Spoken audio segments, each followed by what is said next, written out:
Akkaawuntii CBE keessan akkam goonee faayidaa adii akka itti daballu isinitti agarsiisa. Na waliin tura.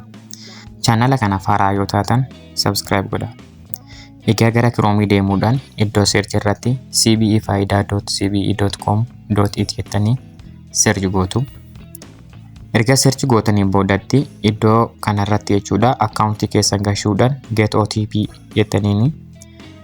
Ergasii boodatti meeseejiidhaan lakkoofsi isin ergamaa lakkoofsan gashuudhaan verify OTP gootu.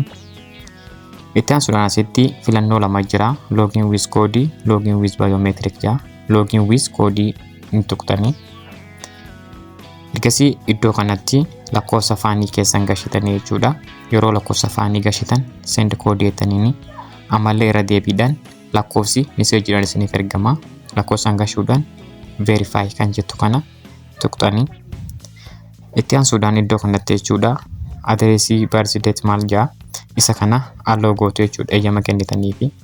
Ergasii boodatti national ID keessan isinii fidaa jechuudha. Erga isa laaltanii sirriitti agartanii boodatti update accept and update kan jedhu tuqxanii.